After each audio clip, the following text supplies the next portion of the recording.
Hey, welcome everybody to Bridging the Seen and Unseen. I am your host. I am Shane McLain, and this is Gwen. How are you? I'm good. How are you? Can't complain. I told you my wife's here anyway. Yep, but I'm good. I'm really excited. I'm really excited about tonight's guest. She's all over the paranormal field, guys, and I know you guys have heard of her, and it is the supernatural eye, Francesca Garcia. Let's bring her on. All right. Hello, everybody. Thank Hey, you for having me on. how are you? Good. About yourself? I'm good. I'm good. I cannot complain. It's a pleasure having you on. I really appreciate you taking time to do this. We usually start out by just telling everybody who you are and tell us a little bit about yourself. Sure. So my name is Francesca Garcia, or better known as Supernatural Eye. I've been doing Supernatural Eye for a long time now. I would say over like 13 years or so. So it kind of just started off as like a self-discovery, kind of just collecting or hoarding, just, I guess you could say, paranormal documentation. So I just dragged my college friends back in the days. Of course, growing up, I had personal experience as a kid, experienced some things. So that's what kind of sparked my interest in the paranormal. And then I majored in psychology too, which kind of goes against the paranormal and goes into the scientific, field, and kind of they don't believe in all that stuff. But anyway, so I just kind of want to see what happened to me as a kid. If I was going crazy, I was going through like, just kind of like these weird dreams and sleep paralysis and just like weird things happened to me, but not always so dark. Also friendly spirits like connected with me in my sleep. It seems like that's my most vulnerable state. I'm not sure. They just like to connect with me, I guess, in my sleep. So that's what kind of sparked my interest too. But yeah, Supernatural started kind of in college with dragging my friends. At the time, nobody was kind of into the paranormal. I guess now it's a big interest nowadays, which is a good thing, but back then it really wasn't. So I was just that weird girl that, I had dragged my friends and like, hey, I'll pay for like whatever paranormal tour was going on, but I had to like drag them to kind of come with me. And that was my escape. So from there on, I kind of realized throughout the years, like, hey, I wanted to do this, I kind of want to be a paranormal investigator. So I kind of went against what I did in psychology and just kind of venture out in the paranormal as of right now. So yeah, that's a little bit about me and how Supernatural Eye started. I was formerly with War Party Paranormal. So from there on, I kind of joined the team. Now recently, I'm just kind of back to myself journey and just kind of doing a twist with season 4 of Supernatural Eye. So we'll get to that in a second. But that's how all that started. That's awesome. Yeah, I was hoping you'd bring it up because that's where I first saw you was with them. And what always got me is the hat that you wear. Yes. The iconic hats. I do have a couple of them. Knows the hat, yeah. The Ouija board seems to be the most popular one, but I do have a couple of them. And funny thing, I've always wore the hats, even like before I was like out there, just kind of starting off too back in college. Like I always like the hats. I'm like, this is gonna be my thing. Like I want to do the hats. And I'm sure like, it's not like my thing. I mean, everybody sometimes do hats, but yes, I am known to have like a whole hat collection and boots and all that fun stuff. Yeah, because people ask and they're like, where have I heard her? Where have I seen that name? And then I'll say it again, and then I'll say the Ouija board hat. Yes. And then they're like, oh yeah, I did see her, and I'm like, yeah. That's that girl. So with the paranormal and everything, like, have you found like when you were in college and stuff like that? I also went to Bible college and stuff like that, and I have found that even in clergy wise, they are a lot more accepting into the paranormal than what a lot of science and psychology is. And I'm always wondered why that is, because a lot of what we do in the paranormal field has a lot to do with psychology. Yes, 100%. Psychology is like pretty much everywhere. I mean, we're human beings, like our minds work that way. So that's pretty much psychology, studying the human interaction in the mind, like how the mind all interacts and works and all that fun stuff. But definitely, I think, and it mentioned funny thing that you said that I think you're Catholic, right? I mean, you guys are into I'm independent. Yep. Yep. So I know that Catholic is like the only religion, from my understanding, and correct me if I'm wrong, that does like full on exorcisms and believe in Yeah. exorcisms and all that.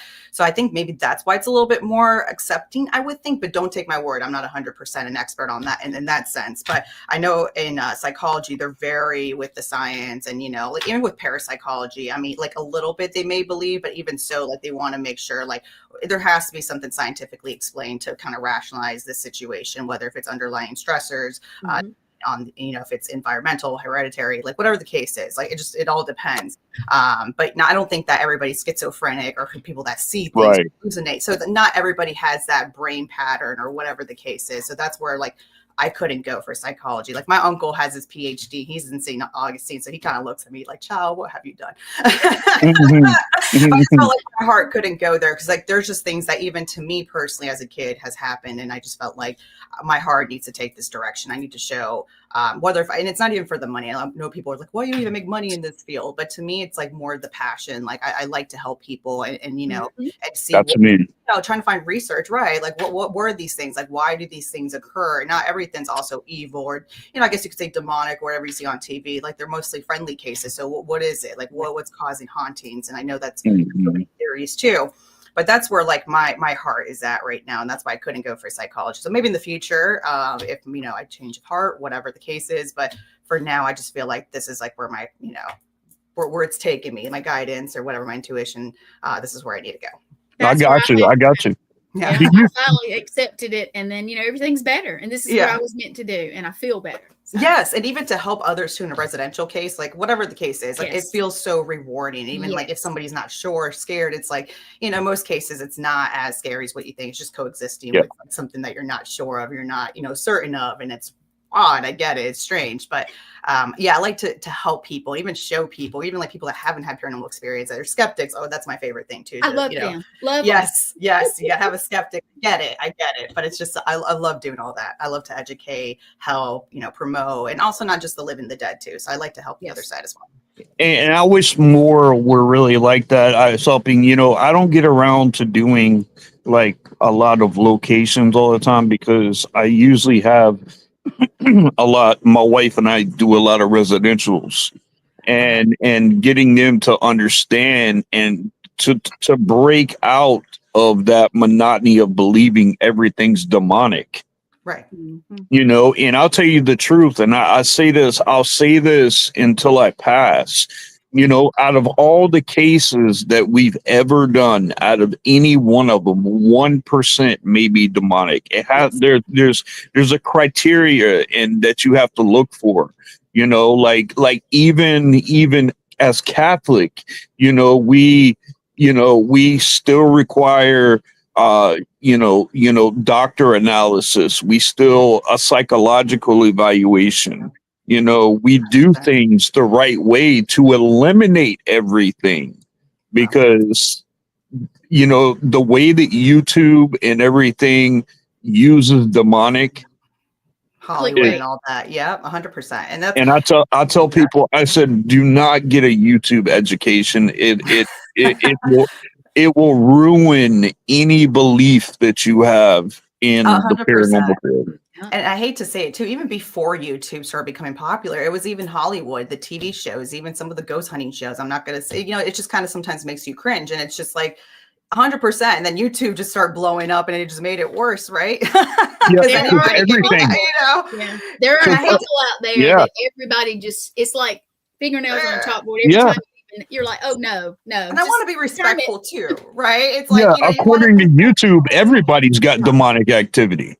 That's the thing. And it's just so annoying because it's exactly what you said. In most cases, I'll tell you right now, as a paranormal investigator, like, have I had creepy things happen to me as a kid? 100%. Now, I'm not going to say it's demonic, or anything like that. But as an investigator, still to this day, even with War Party, I have not dealt with a demonic case. I know team members have, like, even like the older generation as well too, have dealt with it and exercised, and no team members that, they resort to or whatever. But I've personally myself doing this.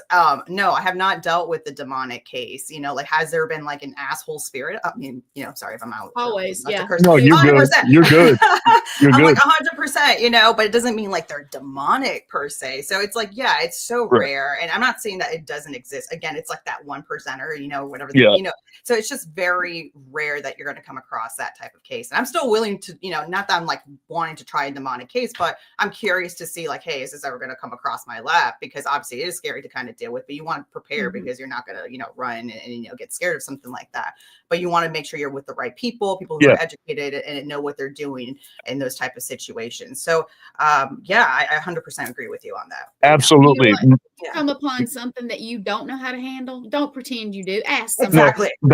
Exactly. Thank you for saying that. And I wish more teams were like that. You know, my wife and I, we are into the paranormal. We have Outer Realms Paranormal, but Outer Realms is an in-house because we are clergy that works in the paranormal field.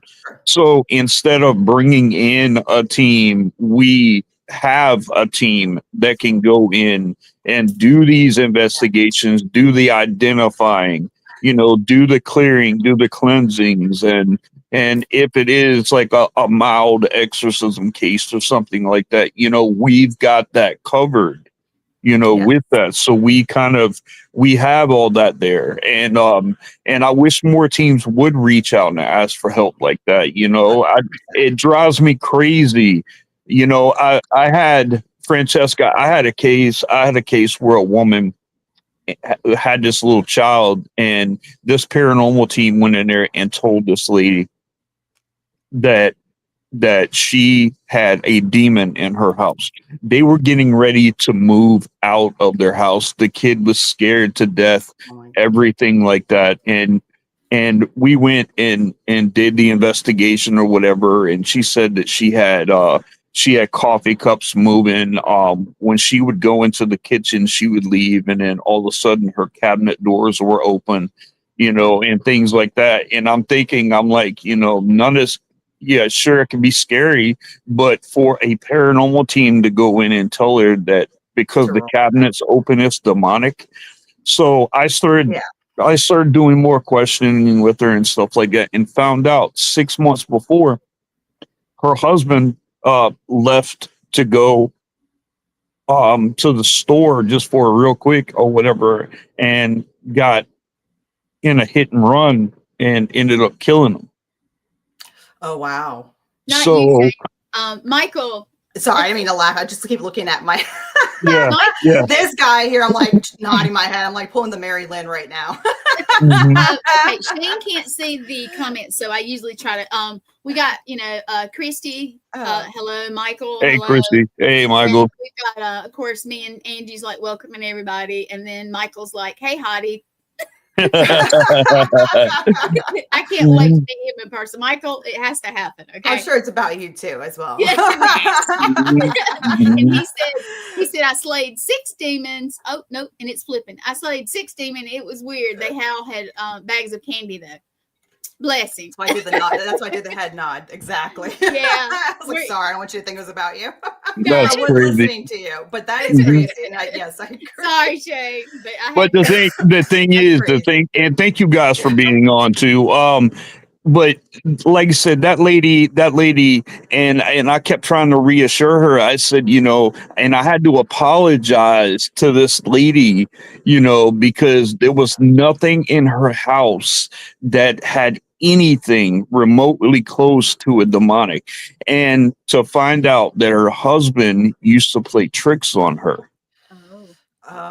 When she would go and do dishes, now when she went and did the dishes in the kitchen, her husband would go by and take the dishes out or open the cabinet doors. So that was basically that we just found out that was him just allowing her to know that, hey, I'm still around. This is a way for you to know that I'm still here. And for a team to go in there, not once, but twice, and say that without 100% that is a demonic case in there. That's so wrong in so many ways, because I mean, the child was scared, she was scared and everything. And literally it was her husband trying to let her know that he was still around. Yeah, and definitely if you're not used to those things, like that's definitely for somebody to come that you think is an expert, right? Mhm. And I put that in parentheses, but anyways, I'm like, but There it's are like there are no experts in this exactly, field. exactly. That's what I meant to. Yeah, nobody's really an expert because we're still learning as as we learn. So, but that's why I put that in parentheses. But anyway, so it's like, yeah, these people just to go tell, like, what she expects, like, okay, these are professionals that do ghost hunting, right? And to know, like, hey, this is possibly a demonic case, and then like to know it's not, like, it's yes, you have to really like to rule that out. Like one, again, like it's such a rare case. Like I still to this day have not dealt with one. I've done many investigations and a couple of residentials, and all that, but that's awful. And that's what's sad, that there is unfortunately people in not everybody, but there is certain other paranormal teams that yes, see too much Hollywood, see too much. Yeah.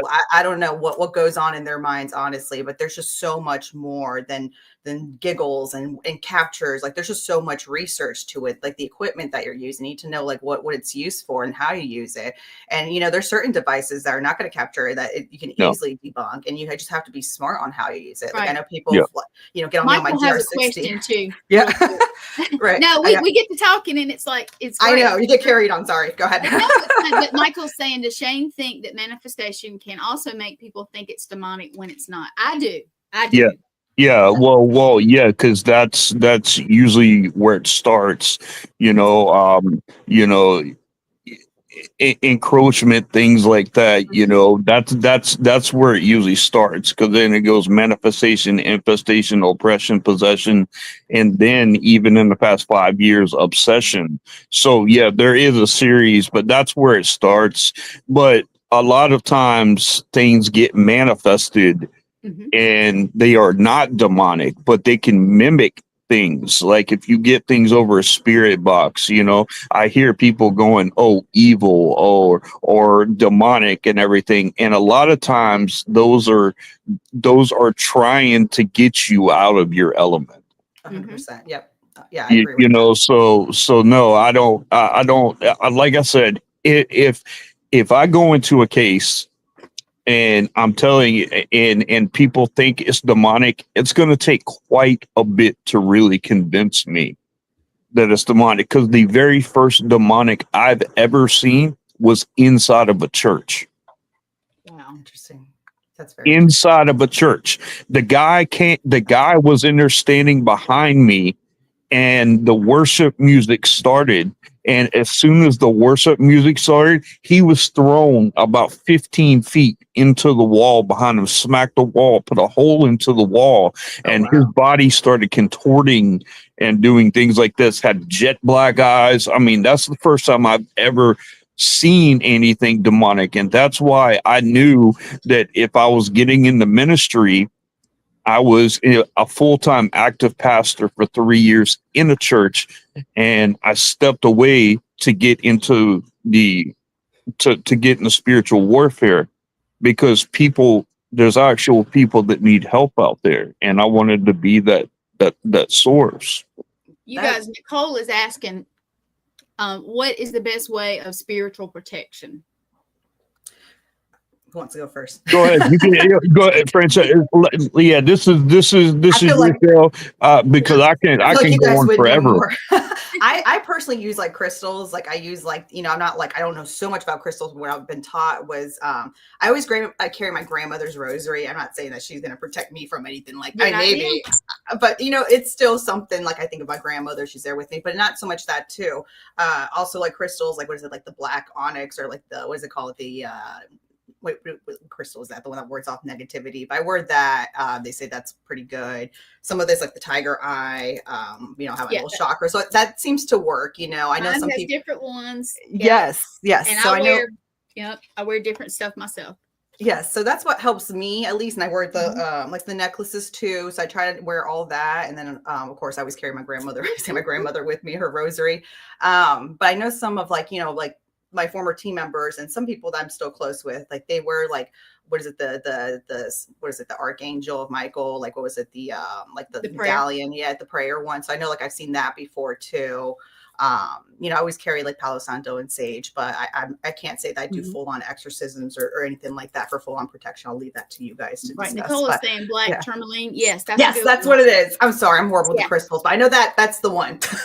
That's the one. Yeah. Tiger's Eye's great too. I love and just because it's something that I like. My amethyst, I always have it in my either my little pouch. I'm old school. I carry it almost looks like a fanny pack, but I put it around my shoulder and cool. like a crossbody thing. Yeah. And I have all my littles, and I have a little bag. Yeah. That's cool. Whatever makes you feel right. I think. Right.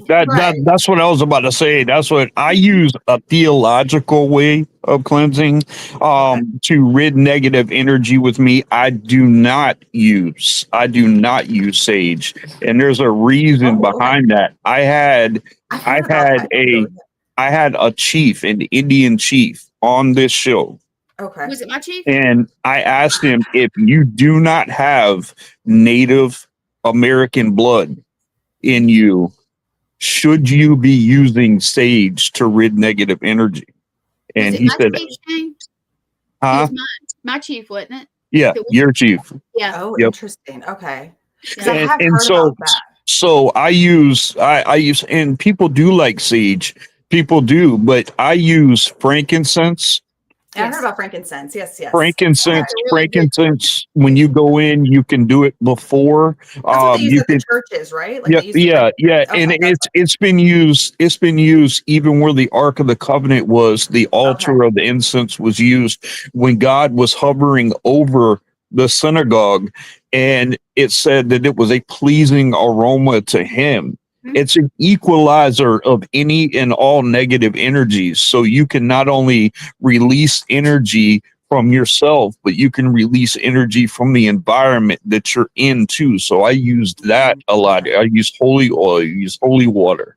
You know, I mean, there's so many things that people can use. And I always tell people, look, if it works for you, it works for you. What works for me may not work for you.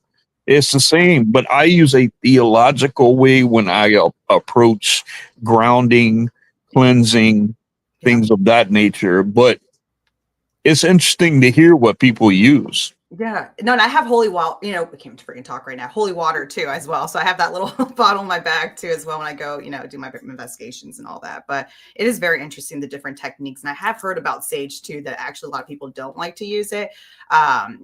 I don't know if that counts for me. Maybe I don't know. I've just heard like different theories about it, but I don't have like Native American. I guess you could say I'm half Colombian, so that's a little bit of whatever. Yeah, it is. It actually is. It actually is. That helped. I don't know. Yeah.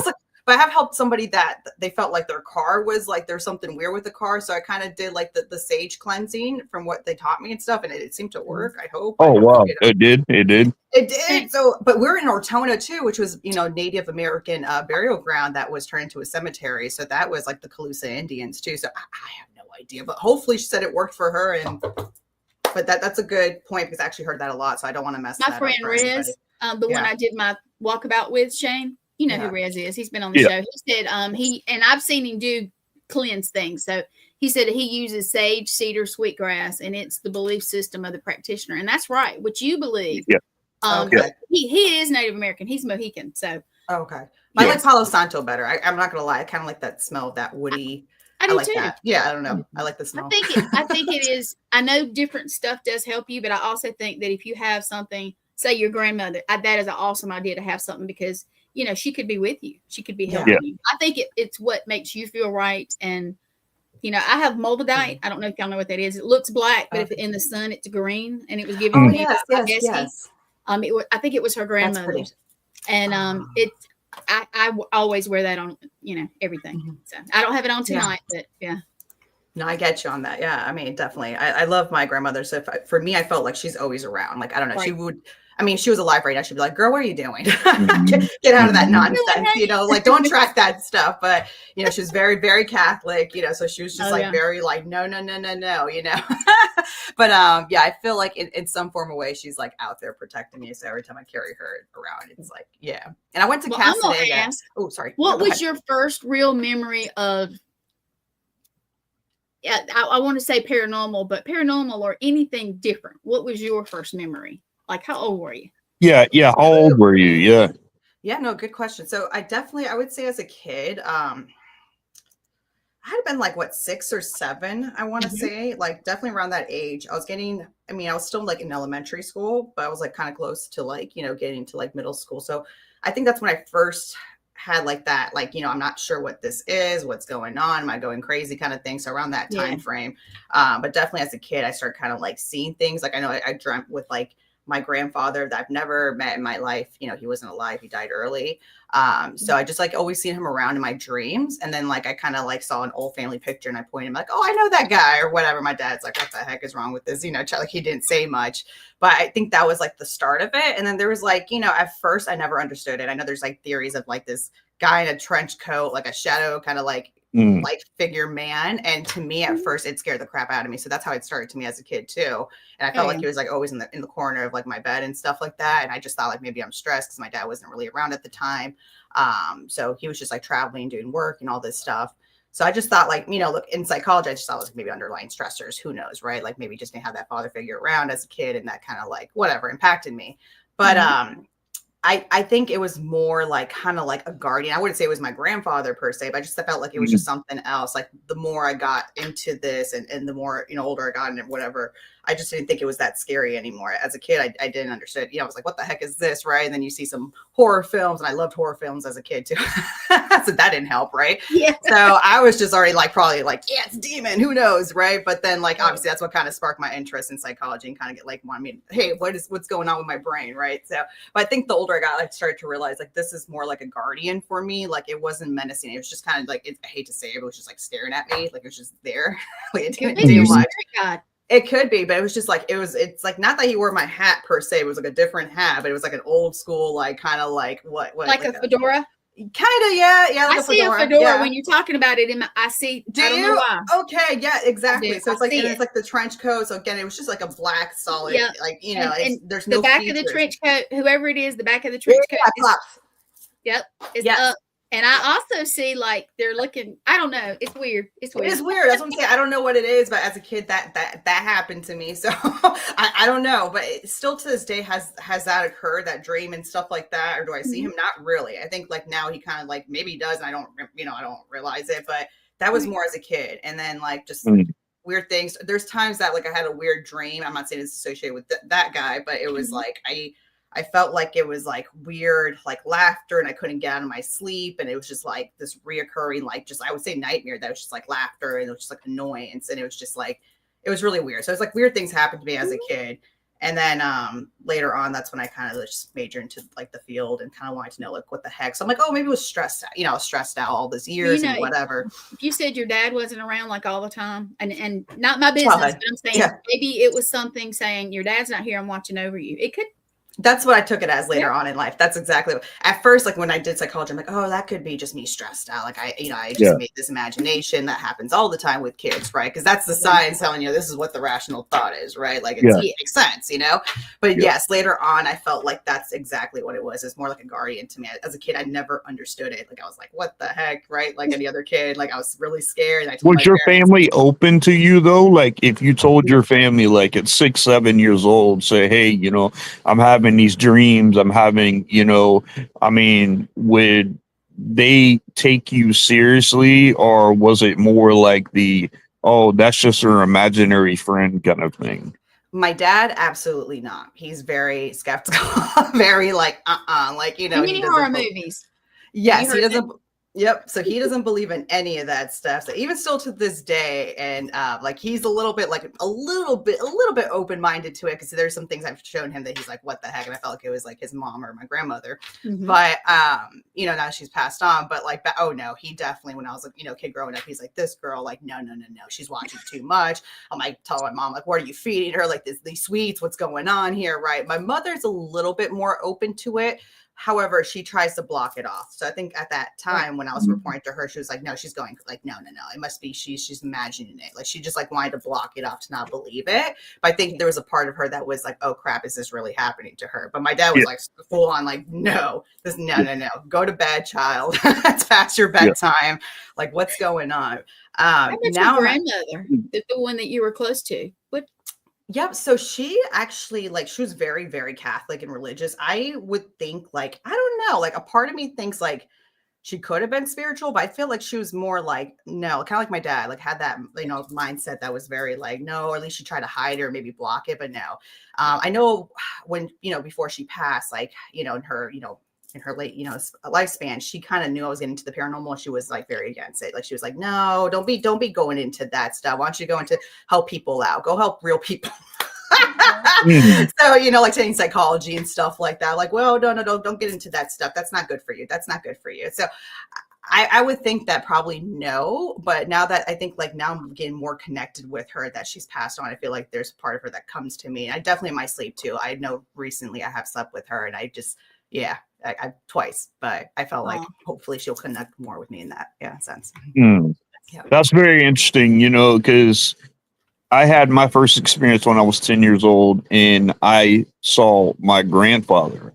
Ooh, it wasn't anything kind of real scary, Yeah. but my grandmother was that kind of like in church every single time the door is open. I mean, like to this day, if you went inside that church, like there is a pew there that has my grandmother and grandfather's name plaqued on it.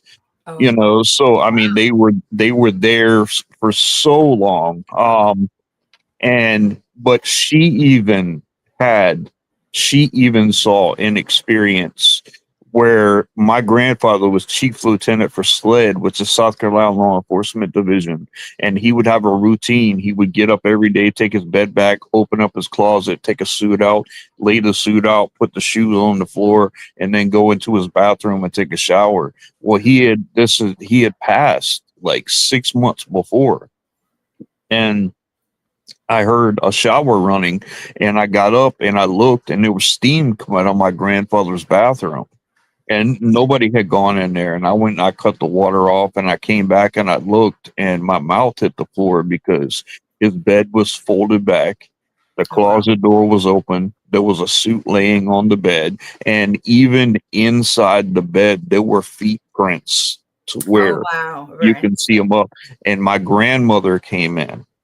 And my grandmother she's an Irish woman. She was a very firm believer in God. And the first thing she said to me was like, why would you do this? Oh. And I'm like, I didn't do this, Mama. I didn't do this at all. And so she locked the room up. Eventually, like locked it up because she kept saying that I was going in there at nighttime messing with stuff. Oh, yeah. And she locked it up and she went back in another time and it was the same way. So she had an experience there and I was like, wow, see. So I mean, like, and that's what made me get into the paranormal. Was not only having an experience myself, but seeing it.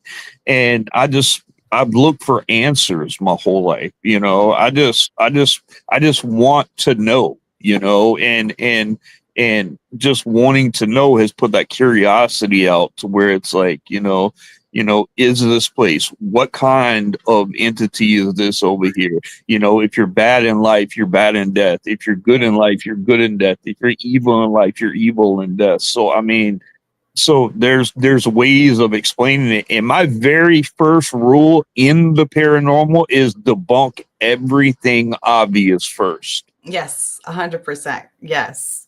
Do not always rule out it's paranormal because most likely it's not. 100%. Try to debunk as much as you can. Be that skeptic. Yes, 100%. Yes, I agree. It's like I caught a guy. I caught a guy that was on TV. And like he had this REM pod that was going off like on almost command. Okay. and it looked to me like it was too perfect. Interesting. And to find out that the guy had a two-way radio. Oh yeah. Yeah. That will do He it. had it in his pocket, and every time that he would ask a question, he would hit that two-way radio, Oh, that's awful. and Yeah, it would make the REM pod go off. So see, that's debunking. 100%. You can debunk, and people think that there are people that don't catch that out there, but that's definitely not true.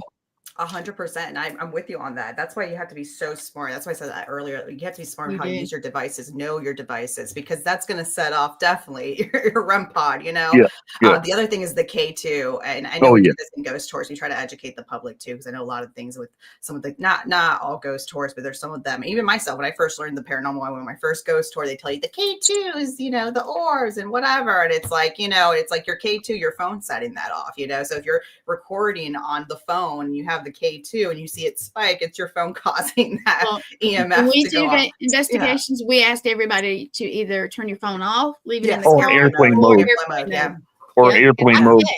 I check because I check. Yeah. No, Can I show everybody your hat? Can I show? Is that okay? Wait, what happened? Oh, Your hat. Can I show? Oh yeah, of course. Yes. Okay, yes, for you guys that don't know, most everybody does. I love this hat. Okay, Thank you. This is the infamous hat right here. I love it, but I was trying to find a close up. She might not like this picture, but I think it's cute. Oh, thank you. Yes, that is the most popular hat. I got a new one, but everybody's like, "Where's the Ouija board one?" I'm like, "Okay, I'll bring it back." So in that event, I think that's the new one. I don't know what that one's called, but that is very cute also. But thank you. And it's like the cathedral, like the cathedral. You can freaking talk. The cathedral, like, you know, like the cross and everything else. Yeah, so it's like the crowns of like, I don't know, cathedral. I guess that's what it is. Like, and these are some of my favorite pictures because I love to get in a tub in haunted places and do Estes method with stuff around me. So I have to say this with a hat, the White Hill, the White Hill Mansion. Yeah, see, I love it. Now I'm not sure which. Is that the Ouija board? Yep, I use the Ouija board one a lot, but that was at Rock Island. So yep, that was in See, was that a tripwire around you? Yes, look, yes. This is how I love to put equipment around and do that. And when I saw it, I was like, somebody else does it too. Dang it! Yeah. That's all. That's awesome. Did you get any when you were there? Did you get any activity when you were in the tub?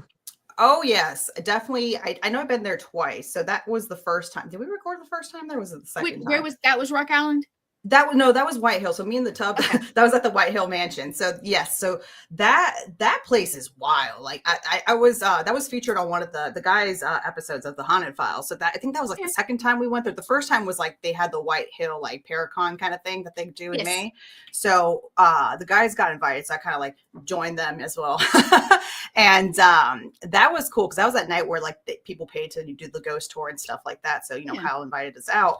And I felt like, you know, like you got to do the tub sensation moment or whatever. Everybody goes in the tub and they kind of have their experience. So they didn't tell me what happened in the tub. But I went in there, nothing like visual, or I don't see much visuals. I'm more like sensation, like I just feel things. But I definitely felt like my left side was like tingly, like my whole left side. So people were thinking like maybe like the person that was there, I know she like kind of cut herself or something like that, but like she was draining blood. So they could have said it was probably made from the left side. So that was the only thing that I felt that was kind of weird. Other than that, not really. I can tell you that, I mean, I don't want to say too much unless you guys seen the episode of the Haunted Files. It's on Paraflix. But there was one with April Rousset. She's incredible, by the way, psychic medium. And that was probably one of the most memorable experience in Delco session, I would say, at the basement of the White Hill. And there's some things that I won't say too much, but it still sticks with me. It got a little political, I would say, but it sticks with you. That kind of makes you think like, oh crap, is this really going to happen in the future? I hope not, because things are getting kind of weird. But it got really, really dark, like in that session. Let's just put it that way. Wow. But you will see it on the episode. So go check it out. It's the Haunted Files. And that's on Paraflix. It's the guy's show. But so it was definitely a very memorable experience. But yeah, that bathtub, it seems like others have like more like crazy experience. Mine was just that like tingly sensation. It wasn't anything too crazy, I guess you could say. No, It was what cool do you for a no. I noticed too that you said that you went to Alcatraz. You have to tell us about Alcatraz. Yes, I was in my amateur stages, like when I was first starting off and I was like dragging Oh. people. So that my cousin lived in San Francisco at the time. So I'm like, cuz I'm visiting you. I'm dying to go to Alcatraz. It's on my bucket list. That's like the place you got to go, right? So at the time they didn't do the ghost tours. I think they do it now. I'm not sure, but that was like way back that how long ago was that? Like They did at a time. I'm not sure, but I would love to go No. often. Because I Okay. saw recently they do like these night ghost tours. Like, really, that could have been like me back then. That didn't happen. Oh, But it I was like the know. regular tour. It No. was like the regular tour. But I remember, I like, what was it? Like the Rangers are there, like the state rangers that kind of patrol that area. What do you call them? Like the ones that are kind of like all like in The the state park ones. rangers. Yes, Yeah. I yes, think it is. Yeah. yes. Like They do the national yes. Statue of Liberty and stuff too. And Yeah, well, that's they different. patrol like all those. Yes, yes. Like shoot, Mhm. like I remember I was asking them for permission. Like I come from Florida, you know, I'm into the. And again, this wasn't popular at the time. The paranormal, maybe there was like ghost hunters and maybe ghost adventures on the shows. And Yeah. it wasn't even YouTube and stuff. I was like, you know, I'm really into this. Like I heard so and so was here. Can I please come check this out? So he's like, I'll give you 30 minutes and that's it. Like, you know, and I'll guide you when there's nobody around. Like I just don't want no noise contamination because I had my little recorder, you know, and all this stuff. I got my GoPro at the time, so I was like ready to go, right? So they let me 30 minutes and I was in solitaire and I got some really good EVPs, Oh, but nice. I wasn't smart enough at the time when I finally decided to do Supernatural. I didn't air that episode out. So my footage got lost because I didn't back up my stuff. I wasn't smart enough to do that. As an Apple person user, I learned that with Apple that eventually you got to like back up your stuff with these updates. Otherwise, like depending on how old the footage is, since it's I so can't Your do Winston. Apple hates me. and that's So- what happened to me. So I lost all Yeah. my Alcatraz footage. All I had was the EVP record, which it was great, but it's like, where's the footage to show you like that was real, right? So yeah, that was a disappointment. But anyways, like you live and you learn. I'm not a very techie person. Everybody knows that. Like I always have like the guys help me out, even with the supernatural eye stuff. But yeah, I'm not a techie person. But anyways, like that was a very cool experience. Otherwise, like just to do the museum, to feel that out, like it definitely, even me being there during the day, I could tell you like how active that it was. And I wish I could have got the footage, but I don't have the footage. I mean, I had the recording. Oh, so it's you a can check that shame out. you can't go back and get it though. Jeez. Yeah. Maybe one of your friends could deep dive into it and get it. Oh no, I tried like Did anybody that was techie like that. I tried at the time when I was like, you know, trying to do the episode. I went to like one of those like computer like Geek Squad. I went to Geek Squad. I went to like the other people that like low key like just do it on the low. And I'm like, no, they couldn't figure it out. They couldn't crack it. And they're like, yeah, it's just 'cause you don't need to back up your stuff. Mm. And then there's like some experts. I forgot the name. That it's like Hollywood and all these like Universal like uses them, but you have to pay like a buttload of money to like just go. Yeah.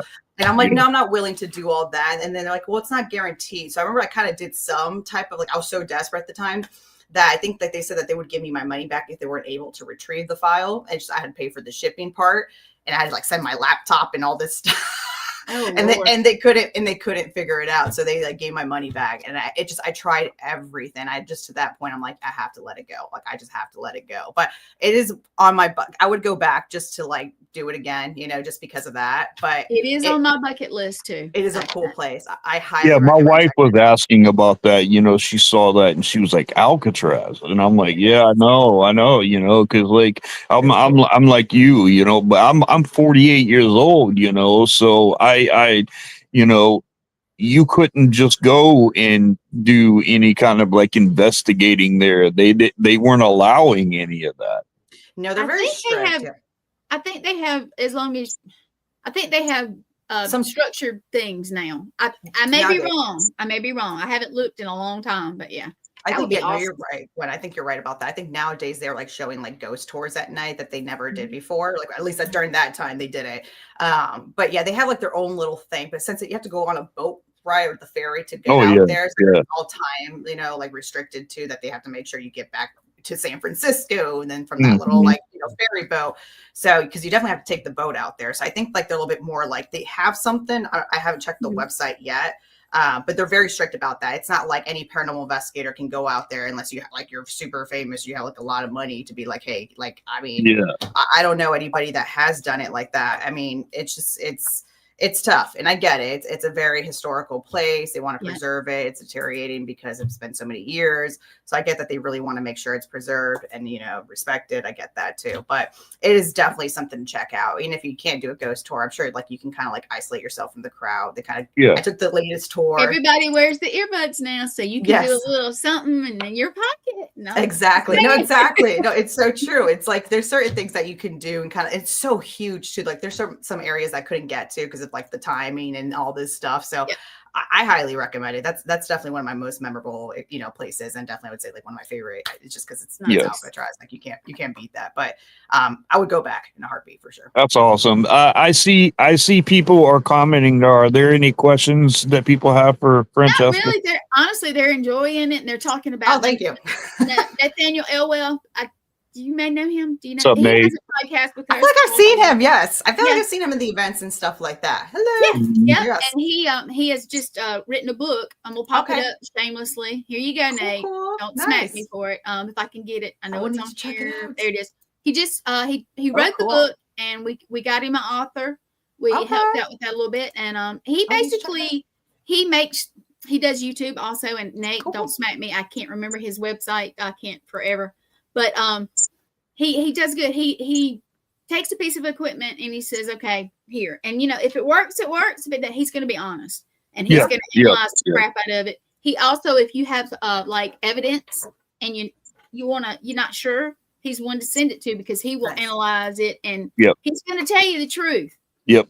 Him and I both are, you know, we're, you know, if you get him and I on a podcast together, I mean, it's a really good podcast, but we still want to do a show together to where we analyze different videos and pieces of, and you know, and just give an honest, open opinion on that. Yeah. She said, that's awesome. Christy's going, he's amazing. Yeah, she read the free, you know, like a little sample of his book. You can get it on Amazon. He's my guy. I co-host with him, and it's a good show. But yeah, if you ever go to YouTube, check it out. He's honest about it. Christy is my sister from down under. Yeah. So she's Australian. She's amazing. She comes on a lot. Yeah. She thank you. She's one of our all the shows. She'll pop in all and say hey. Awesome. I definitely need to go to Australia. It's on my bucket list. That's like one of like the places I want to go to. Like, I want to go to Australia. I want to go to New Zealand, and I'm obsessed with Scotland. Don't know why, but I'm obsessed. So if you ever go, I'll be your assistant. That's awesome. That's awesome. I'll be your assistant anytime. So, Francesca, let me ask you something. Let me ask you, with all this stuff going on in the paranormal field, what's your opinion on the state of what the paranormal is today compared to what it was 10 years ago? Ooh, big question. I mean, I see it both positive, and I could see a little bit negative too. You know, I like the fact, let's start with the positive. I always like to start with positives. I would like the fact that there's more people interested in the field, right? Like that's cool that we're getting more in. You know, when I first started, I was like that weird girl, like things weren't really known. And then you got like really few shows out there that people just interpret that's what you do, right? But there's more to it. Like you said, it's not like what you see on the TV. So you know, back then it was hard to kind of get respected, I guess you could say, or people take you seriously. Nowadays, it seems like people find it cool. Even the ones that are not into it, they're like, oh, why you do this? Because it's becoming so popular now. Will you say it's the YouTubers? Could be. Now it's a new generation, right? Than like my generation, you know, it's a newer generation coming up, and it's like now they're very interested. So it kind of like, you know, gives us like kind of like, you know, it gives us like the platform, I guess you could say, to kind of put our stuff out there and for people to be like, oh, there's different investigators out there, right? It's not like these top-notch people, right? And then we can explain like the research and the things behind it. That's not what you just see on TV. So that's like the good thing about that, I guess you could say. But there's obviously cons to it. Obviously, there's not always good things to it. Like you have the people that think everything's a demon, and then you have people showing false evidence, and you think people like, okay, I see, like, let's say, and again, I'm not trying to, you know, I try to be respectful of everybody, but like you see Sam and Colby, like I want to be like Sam and Colby, and like it's just like, and you know, they're more entertainers. I hate to say it, they're not, you know, and I'm not saying I'm an expert. There is no experts. Like we discussed that earlier. We're all learning here. But you could tell there's a difference between what I consider an enthusiast entertainer versus somebody that's really trying to take this seriously and help people and do the research and know the things that are behind. It's not just an investigation and trying to capture ghosts. There's more to it, right? So that's the downfall, I would say. Also, the paradrama. There's a lot of egos. Oh man, that's what I was years. trying to get at right there. So I was getting to that. I was getting to that in a second. I was trying to like kind of point that stuff out first. But I would say, and that's not just something new, right? Like, this has been going on for years, even before my time, right? Before I started really kind of getting to the paranormal community. Like, I just had like that, self-interest, and I was scared, like, should I do this? Should I not? Are people going to hate me? Are people going to judge me? Is my family going to think I'm like this, crazy person, right? Because that's where all that was coming from before I kind of put my stuff out there. But paradrama is the other thing too. I have to know, it's like the egos, like people think they're better than everybody else. And yeah, there might be things that you cringe. You try to be respectful of others and be like, hey, like, how can I tell somebody like this might not be legit and not offend them, right? Because maybe they're just learning, they got the wrong education out of it, right? So it's like there's a lot, and it's just the way you communicate and you approach people. But there's a lot of drama I notice in the field. People are not happy of other successes, and it's like we're all in this together. Mm-hmm. We're not here to try to be like I'm top notch or top dog in this field, right? Like we're all in this together. Support like each other. Like, exactly. That's what I do. I try to support everybody. 100%. And that's how it should be. I mean, like at the end of the day, like you should be happy for each other. Not everybody has their turn, I guess, in life, you could say, right? Everybody's got their chance, whatever it is. But even so, it's not even so much of the importance of that. It's the importance of helping. The common goal, I think, is to help others and to try to find answers of what happens life after death, right? And like, what can we do? Right, so unity. She said unity. Unity, exactly. Yes. I think it's like, don't get distracted of the common goal. Like, don't let all that little glitz and glamour and the fame and the like, don't let all that get to you. I would say just definitely focus on yourself, be yourself, and focus on the common goal. And I think that's everybody's common goal, hopefully, if they're respectful in this That's field. a great point. That's a great point. And then you got these paranormal celebrities, and stuff like that. And my wife made it, and it makes so much sense. And she was like, if you took the paranormal completely out of it and you told people who these people are, they would have no idea who they are. Yes, 100%. 100%. And I'm like, man, you're so right. And I mean, but the way that some people make themselves look is like, oh, the paranormal wouldn't be the paranormal without. No, that's not true. No. So I mean, look, you call yourself a celebrity, you can do whatever you want, but we're all in this. And if we would just all button down, work together, look to find answers and actually really help each other, the paranormal field and life in general would be easier for people to live. 100%. I 100% agree with that, because that's how we learn from each other. I always tell people, I get that college education, whatever, right? Everyone wants their kid to go to college and stuff. In reality, like, college education is not going to be your best education out there. I think your best education is knowing culture, knowing people, like travel the world, get to know different cultures, get to know different people, ideologies, whether if you're for it, against it, I don't care. Like, get to know people. I think, to me, that is the best education. And that's kind of similar to the paranormal too.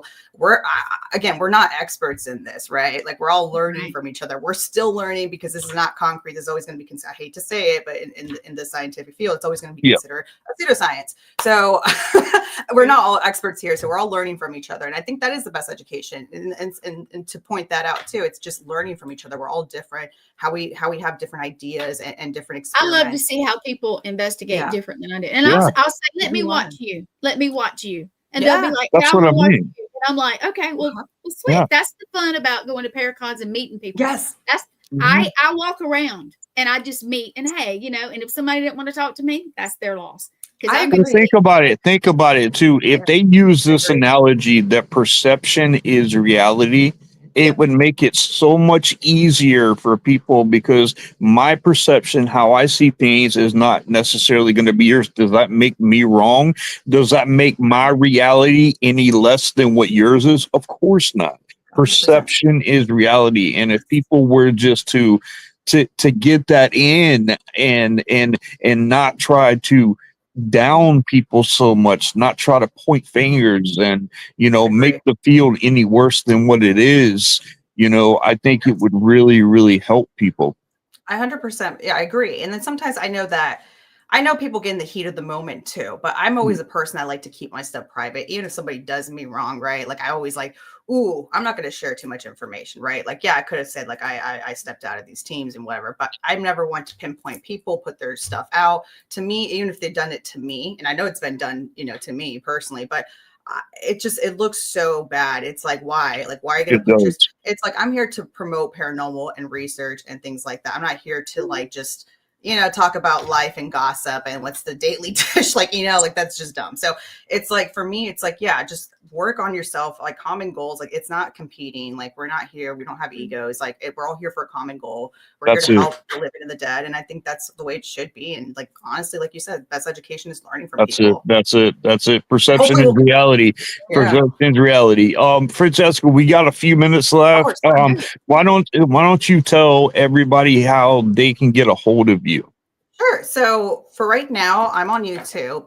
I'll be making an announcement on my next episode, but I will be going a different direction for season 4. So season 1, 2, 3 is on my YouTube channel. You can find me on Supernatural Eye. Go ahead and, follow, subscribe. You can see actually how raw it was. Like when I first started, there's going to be cringe moments. Obviously, for my first season, you don't see that my ideologies are the same in the paranormal. So it's changed, but that's the point. You'll see like that formation of like season 1 to 3. It's more podcasty, like showing clip style, but season 4 will be a different approach. It'll be on a streaming platform.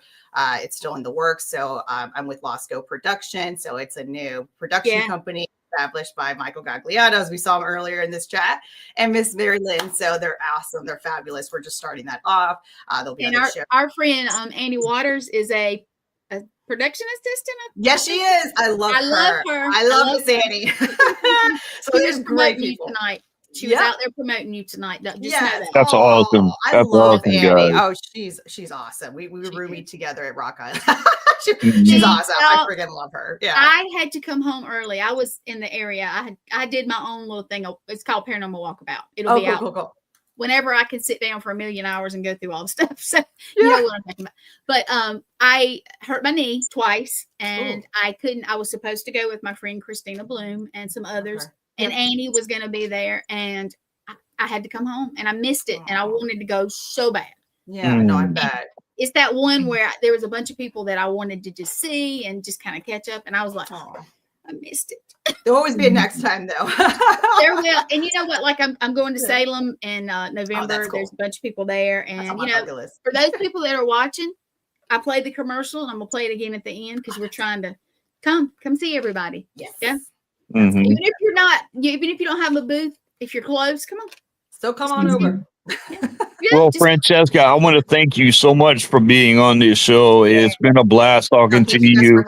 No, and I'm sure we can go on and on and on about this. I'm sorry. I have to. No, that just means I got to have you back so we can continue the conversation. Because I have a lot more to ask you, but I really do appreciate you taking your time to come on here and talk to me. It's been a really good time. You're an awesome person, and I really hope and pray that the paranormal treats you well, and that you're able to do everything that your heart desires in this field. Well, thank you. And I wish you guys the same too. You guys have been nothing but great and awesome and incredibly nice too. So thank you. And I hope we cross paths and we do a little collaboration, because that's definitely absolutely very intrigued. Yes. Yeah, very let's cool. do it. Can you hold on in the back for a couple minutes and let us? Yes, of course. Okay. Yes. All right, guys. Thank you again. I'm gonna drop you down. We're gonna close it out. So just hold on a minute in the back for me. You got. You guys, we love her. She's cool. That was her. She's awesome. She's amazing, and I want to thank everybody for coming on. I can't see all the comments, guys, but they were commenting on, like speaking to each other and commenting, great show, and all, and thank you guys so much for doing that, because that means a lot. That lets us see that you're interested, that you're into the show. I've got some great guests lined up, especially for next week too. So you guys just stay tuned, okay? And I'm telling you, we're coming back. We're coming into 26 with a vengeance. So you guys stay safe, be blessed always, and stay spooky, people. Peace.